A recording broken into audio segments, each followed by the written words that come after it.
Welcome, everyone. My name is Steve Fretzin, and I will be spending some time with you today, approximately 15 minutes or less. All right, so what I thought we would do is give you a little bit of an overview of what I'm going to cover today, 5 technology tools that you can be working with your lawyers on to help them grow their law practices. A little bit about myself for 30 seconds. I'm an old school sales, business development guy. Been doing it since I was 16. Who's older than enough to know Kinney Shoes? You guys remember Kinney Shoes, Great American Shoe Store? No, because it isn't around anymore. But if you're my age, then you know it. And essentially, I've been selling since I'm 16.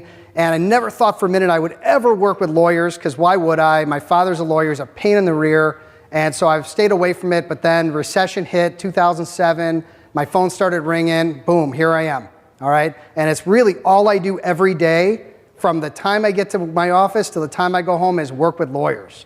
So I know how you feel, I know your pain, and all that type of stuff, but it's also a lot of fun and very rewarding. A couple things we're going to go through today, some social media pros and cons.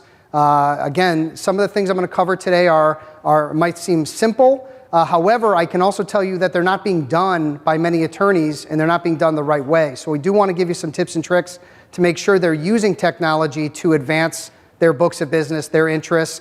I'm going to take about 10 minutes. Then what I thought we'd do, which is kind of fun, I have 2 books I've written. They're right here.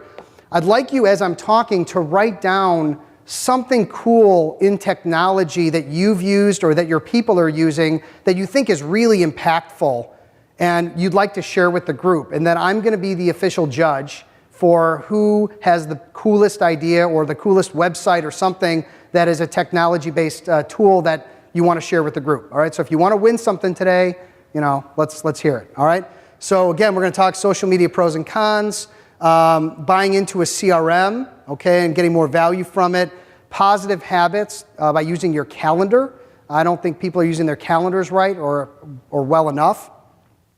E-learning. I don't know if you guys heard, I got the honorable mention for the Impact Award for a tool I put together called Origination Station, which is a video-based e-learning tool. So next year I'll win, but this year I got honorable mention, which is fine. And then blogging and building your online brand. All right, so let's just jump in real quick. Number 1 is social media. There's people that love social media. There's people that hate social media. There's lawyers that you're working with that don't know what social media. They wouldn't know it from a hole in the wall, okay? So what I have found is that it isn't right for everybody, and all social medias are not created equal, all right? So while you have Twitter and Facebook and all these different options, yes, there's people that can use Hootsuite and they can get it all aligned and you can help them with that, that's great. But LinkedIn, by far, is the one that I'm seeing is the standout. And most of you know that already, so I'm not telling you some secret. However, I will tell you that I've been teaching this for 10 years, and if this was the room that I was teaching 10 years ago, and I said, how many of you are on LinkedIn? Maybe 20 hands would go up, maybe 30. Now how many hands go up? Let me see. Every hand goes up. Now the next question is the one where I always get people, and that is, all right, how many of you are actually getting new business in your law firm or into your practice from LinkedIn?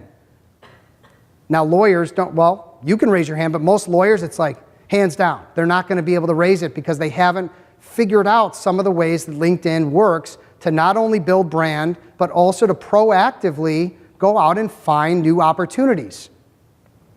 So, first of all, there's 3 elements to LinkedIn that are absolutely critical. All right, number 1 is having a great profile. And you know that, but they don't always have it. Got to have a professional photo. There's a guy right out here taking them, right? He's awesome. He made some funny noises when I did mine and made me smile, so that's good, right? Number 2 is, this is your online, persona. You've got to, think about it.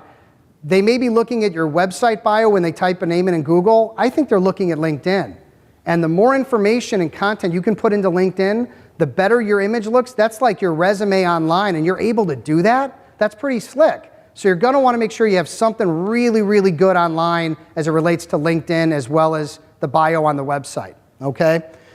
Then taking it to the next level is incorporating their contacts into LinkedIn. Most of them aren't doing it, all right? They've got these big databases of clients and friends and family and strategic partners and people that can refer them all kinds of things, but they're not connected to them in LinkedIn.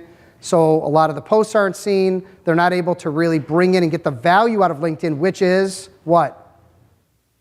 leveraging your contacts. It's not happening at the level that it needs to happen. So I'm working with my clients, pretty aggressively to get them to realize and use LinkedIn on a more proactive level so that they buy the premium and they're able to go into their contacts, their clients, contacts, search through them to find other CEOs, other GCs, other strategic partners, insurance companies, whatever, and make those more formal, get those more formal introductions made so that they can proactively take control of their practice. So LinkedIn, again, 3 really important parts: the profile, the bringing in of the contacts, and then the leveraging of the contacts. So you as a business development person, if you are coaching, whether you're not coaching, but if you can help a lawyer learn this and work with that, really important stuff. The next thing that's really critical is the CRM, and I know there's a lot of pros and cons to CRMs, and a lot of lawyers don't always want to buy into the CRM, and I'll give you 2 main reasons. Number 1 is it's a pain in the butt. It takes a lot of training. It's a lot of habit breaking. Very difficult to get into a habit or routine in doing it. Number 2 is they don't necessarily want to share all their information with the firm, right? The client information. This client of mine has 5 kids named these, and this is where they live, and they vacation here, and all the personal notes. They're not necessarily looking to share that information. So really difficult to get their buy-in. However, what you can do is really try to focus on the CRM as a prospecting tool, something to help them move their book of business forward, and then they start getting into the routine of it because they start seeing value because it's helping them actually move forward the prospects and the strategic partners and the things that they need to drive to the next level. They're taking it through a pipeline.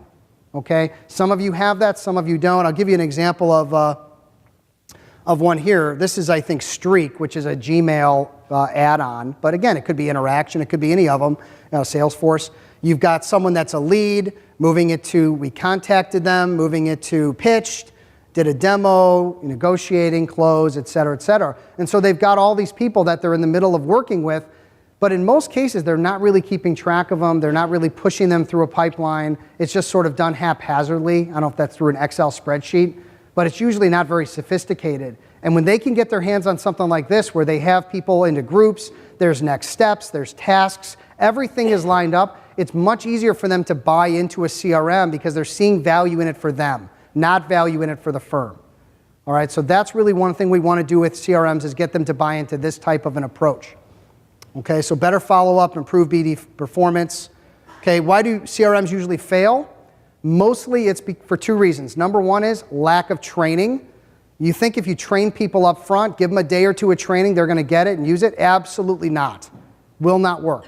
Training needs to happen weekly, it needs to happen monthly, it needs to be reinforced. There's a lot of habits, again, to break or make, and we've got to get the training. The other one that I suggest is whoever's working closely with that attorney, the paralegal, the assistant, whomever, they need to become the expert at this and then work with the attorney day in, day out to get them accustomed to what's going on. If you leave it to a busy attorney who's billing 50 hours, 60 hours a week, very difficult to get them involved and engaged in a CRM.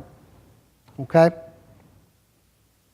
Moving along, leveraging the calendar. Again, some of the things I'm going over may not seem like brain surgery, but I'm definitely seeing a lack of use in some of these tools, calendar tools in particular with the lawyers that I work with. Number 1 is scheduling time for BD. This is the obvious place that it should be. Monday mornings from 9 to 10, Thursday afternoons from 4 to 5. They need to start using their calendar to schedule and get into a routine of when they're going to do business development, making calls, sending out emails, posting social media. If it doesn't happen in a more organized way, I can tell you they're just going to blow it off. Say, hey, did you have a good week? Well, maybe. No, you didn't have a good week. You billed hours, but you didn't do anything on the business development. And then it's the next week, and then it's the next week. All right? Second thing is meeting invites. I really am a huge fan of meeting invites. Less meetings get canceled. It's super simple to do. Anything you can do to get them to get a meeting set, use a meeting invite, right, and get that commitment from that person that the lunch is going to happen, that's where you're going to want to go. And then the other one is read receipts. Are you guys using read receipts? I love read receipts because the problem is I'll respond to an email, say, yeah, I'd love to meet with you Thursday, how's 2 o'clock? Then dead silence. And then I forget that I had responded. They're not getting back to me. Now where am I? Right? So that's where trouble sets in. So I set read receipts. I can tell A, if they've read the email, and B, if they don't reply to me within 2 days, 4 days, I set the limit. Then it'll ping me in my email, hey, this person has not responded. You need to reach out proactively. So again, super simple tool, but really, really good way to go. And let me just share something that I've found being a coach now for many, many years, and that is you've got 3 things that drive motivation to build a habit or to get success with business development. You've got behaviors, you've got attitudes, and you've got beliefs. Let me ask you, how many of you believe that results are driven and motivation comes from strong behaviors, having the right behaviors? Show of hands.